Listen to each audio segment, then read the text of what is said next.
नमस्कार, 7 से हिमाचल आजकल में आपका स्वागत है। मैं रुमन बाजवा। बुलेटिन की शुरुआत करते हैं अब तक की हेडलाइन से। विकास कार्यों की गति को आगे बढ़ाते हुए चौपाल दौरे के दौरान मुख्यमंत्री प्रेम कुमार धूमल ने आईटीआई भवन का लोकार्पण व 66 केवी विद्युत सबस्टेशन का किया शिलान्यास।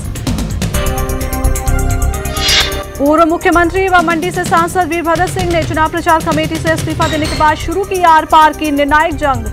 भावी मुख्यमंत्री के नाम के ऐलान के साथ कौल सिंह को प्रदेश कांग्रेस अध्यक्ष पद से हटाने की मांग कांग्रेस हाईकमान के सामने रखी। 1982 बैच के आईपीएस अधिकारी आईडी भंडारी ने संभाली हिमाचल पुलिस प्रमुख की कमान। बोले, खाकी वर्दी के कामकाज में कुशलता व पारदर्शिता लाना होगी उनकी पहली प्राथमिकता। और फीस बढ़ोतरी व निजीकरण के विरोध में छात्र संगठन विश्वविद्यालय प्रशासन के खिलाफ हुए लामबंद। छात्र संघ ने कुलपति हटाओ विश्वविद्यालय बचाओ अभियान चलाकर रोष प्रदर्शन भी किया। और अब खबरें विस्तार से। मुख्यमंत्री प्रोफेसर प्रेम कुमार धूमल ने कहा कि तकनीकी शिक्षा के क्षेत्र में शिमला जिले में अभूतपूर्व प्रगति हुई है। प्रदेश सरकार के प्रयासों से जिले में इस समय 14 तकनीकी संस्थान और 10 आईटीआई चल रहे हैं। देश का दूसरा बड़ा पॉलिटेक्निक कॉलेज भी शिमला के प्रगति नगर में खोला गया है। मुख्यमंत्री शनिवार को चौपाल में 4 करोड़ रुपए की लागत से बने आईटीआई भवन का लोकार्पण करने के बाद जनसभा को संबोधित कर रहे थे। इससे पूर्व उन्होंने चौपाल के पास लाष्टाधार में विद्युत विभाग के 66 केवी सब स्टेशन का शिलान्यास भी किया। मुख्यमंत्री प्रोफेसर प्रेम कुमार धूमल ने कहा है कि तकनीकी शिक्षा के क्षेत्र में शिमला जिला ने अभूतपूर्व प्रगति की है। प्रदेश सरकार के प्रयासों से जिले में इस समय 14 तकनीकी संस्थान और 10 आईटीआई चल रहे हैं। मुख्यमंत्री शनिवार को चौपाल में 4 करोड़ रुपए की लागत से बने आईटीआई भवन का लोकार्पण करने के बाद जनसभा को संबोधित कर रहे थे। उन्होंने कहा कि चौपाल में लंबे समय से पॉलिटेक्निक कॉलेज खोलने की मांग चली आ रही है, जिसे सरकार ने मंजूर कर लिया है। उन्होंने कहा कि चौपाल में अगले शिक्षा सत्र से पॉलिटेक्निक की कक्षाएं आरंभ कर दी जाएंगी। मुख्यमंत्री प्रोफेसर प्रेम कुमार धूमल ने कहा कि भाजपा सरकार ने पूरे प्रदेश में एक समान विकास करवाया है। सभी स्कूलों में छात्र छात्राओं को निःशुल्क वर्दियां बांटी जा रही हैं। सरकार की 108 एम्बुलेंस सेवा से प्रत्येक व्यक्ति को लाभ मिल रहा है। यह सेवा अभी तक हजारों लोगों की जान बचा चुकी है। उन्होंने कहा कि सरकार ने लोगों को 63 करोड़ रुपए के CFL बल्ब मुफ्त वितरित किए, जिससे लोगों का करोड़ों रुपए का बिजली का खर्च भी कम हुआ है। राजेंद्र त्यागी, 7 सी हिमाचल आजकल, चौपाल। पूर्व मुख्यमंत्री एवं सांसद वीरभद्र सिंह आर पार की निर्णायक जंग में कूद पड़े हैं। कांग्रेस हाईकमान की मनुहार के बावजूद उनके सियासी तेवरों में नरमी नहीं आई है। सूत्रों के मुताबिक वीरभद्र सिंह अपनी इस मांग पर अड़ गए हैं कि चुनाव से पहले हिमाचल प्रदेश में नेता घोषित किया जाए, अर्थात पंजाब की तर्ज पर भावी मुख्यमंत्री के नाम का ऐलान किया जाए। इसके अलावा प्रदेश कांग्रेस अध्यक्ष को पद से हटाया जाए या कार्यकारी अध्यक्ष के पद पर उनके समर्थक को बिठाया जाए और चुनाव समितियों में उनकी राय को नजरअंदाज न किया जाए। कांग्रेस के राष्ट्रीय महासचिव दिग्विजय सिंह और सोनिया गांधी के राजनीतिक सचिव अहमद पटेल के दखल के बाद भी वीरभद्र सिंह के रुख में बदलाव नजर नहीं आ रहा है। वे शांत व सहज नहीं दिख रहे।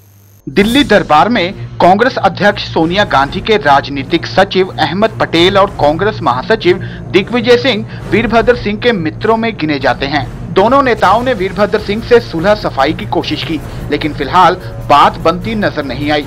शुक्रवार को दिल्ली की मुख्यमंत्री शीला दीक्षित ने वीरभद्र सिंह से मुलाकात का समय मांगा, लेकिन समय नहीं मिला। इससे वीरभद्र सिंह के गुस्से को समझा जा सकता है। शीला दीक्षित विधानसभा चुनावों के दृष्टिगत गठित चुनाव स्क्रीनिंग कमेटी की अध्यक्ष मनोनीत की गई हैं। इसी नाते वे वीरभद्र सिंह से मिलना चाह रही थीं, लेकिन उन्हें समय ही नहीं दिया गया।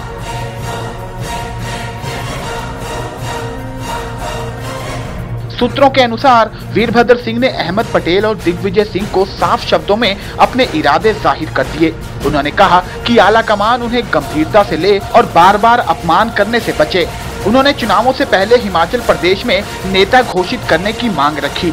कहा कि पंजाब की तर्ज पर समय रहते भावी मुख्यमंत्री का ऐलान किया जाए। साथ ही प्रदेश कांग्रेस अध्यक्ष पद से कौल सिंह ठाकुर को या तो पदच्युत किया जाए या कार्यकारी अध्यक्ष पद पर उनके समर्थक की ताजपोशी की जाए। वीरभद्र सिंह ने कहा कि उन्होंने 50 साल तक राजनीति में रहकर कांग्रेस की सेवा की है, इसलिए अब किसी भी तरह की अनदेखी बर्दाश्त नहीं होगी।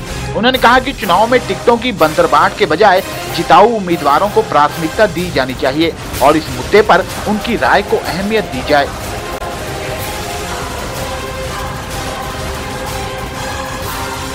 पिछले करीब 3 सालों में कांग्रेस हाईकमान ने जो जख्म वीरभद्र सिंह को दिए हैं, लगता है अब वे पकने लगे हैं। पके घावों का दर्द असहनीय है, जिसने वीरभद्र सिंह के भावी राजनीतिक इरादों को सशक्त आधार दे दिया है। वीरभद्र सिंह दिग्गज नेता हैं और प्रदेश में उनका अच्छा खासा जनाधार है। इसके बावजूद कांग्रेस हाईकमान अनेक मामलों में वीरभद्र सिंह की अपमानजनक अनदेखी करता आ रहा है। समर्थकों ने अब वीरभद्र सिंह पर करो या मरो का दबाव बढ़ा दिया है। इसी के चलते उन्होंने अपनी मांगों को मजबूती के साथ अहमद पटेल और दिग्विजय सिंह के सामने रखा। दोनों नेताओं ने उनकी बातों पर पार्टी आलाकमान के साथ गंभीरता से विचार करने का भरोसा दिया। अब देखना यह है कि हिमाचल कांग्रेस के महाभारत का ये ऊंट किस करवट बैठता है।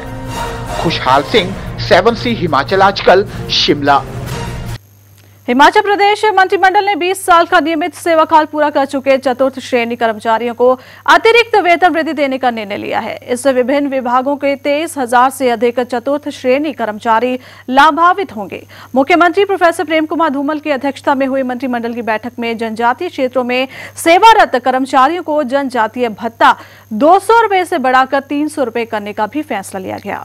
प्रदेश में चल रही रोपवे परियोजनाओं की देखरेख के लिए हिमाचल प्रदेश रोपवे कारपोरेशन नाम से अलग एजेंसी बनाने का निर्णय भी कैबिनेट की बैठक में लिया गया।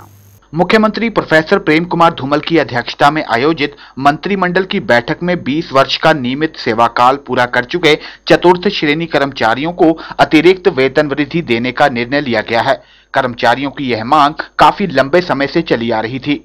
बैठक में हिमाचल प्रदेश रोपवे कॉरपोरेशन नाम से अलग एजेंसी स्थापित करने का भी निर्णय लिया गया, जो राज्य में चल रही सभी रोपवे परियोजनाओं के कार्यान्वयन की देखरेख करेंगी। मंत्रिमंडल ने भूजो जोत और कुल्लू तेलंग के मध्य बनने वाली महत्वाकांक्षी सुरंग परियोजनाओं को भी सैद्धांतिक स्वीकृति प्रदान कर दी। चुनावी वर्ष में प्रदेश मंत्रिमंडल की बैठकें धड़ाधड़ हो रही हैं। सरकार पेंडिंग बड़े छोटे बड़े सभी कार्यों को समय रहते निपटा लेना चाहती है। सरकार के निर्णयों पर चुनाव आयोग की भी कड़ी नजर है। ब्यूरो रिपोर्ट, 7C हिमाचल आजकल, शिमला। कांग्रेस प्रदेश प्रभारी वीरेंद्र सिंह ने कहा कि 24 अगस्त तक राज्य की सभी 68 सीटों के लिए प्रत्याशियों का चयन कर दिया जाएगा। उन्होंने कहा कि 10 तक ब्लॉक स्तर से और 17 अगस्त तक जिला कमेटियों के सुझाव मांगे हैं ताकि पैनल लिस्ट राज्य कमेटी को जा सके। उन्होंने कहा कि इसके तुरंत बाद जिताऊ प्रत्याशियों के नाम घोषित कर प्रचार को गति दी जाएगी। इस मौके उन्होंने कहा कि 9 अगस्त को क्विट इंडिया की तर्ज पर हिमाचल के सभी बड़े शहरों में भाजपा हिमाचल छोड़ो नारे के साथ धरने प्रदर्शन किए जाएंगे। उनका कहना था कि राज्य में भाजपा की सरकार भ्रष्टाचार में संलिप्त है और जनता इनसे तंग आ चुकी है। साथ ही 20 अगस्त को राजीव गांधी जयंती पर राज्य के हर हिस्से में नेशनल फ्लैगशिप कार्यक्रम के तहत गत 5 वर्षों में राज्य सरकार द्वारा केंद्र की नीतियों को जिस तरह नाम बदलकर जनता के बीच लाकर प्रचार किया, उसका खुलासा किया जाएगा। जनता के बीच तथ्य रखे जाएंगे ताकि जनता को सच्चाई का पता चल सके। 9 अगस्त को क्विट इंडिया डे या यूथ डे के नाम से जो हम हमेशा प्रोग्राम करते हैं, इस बार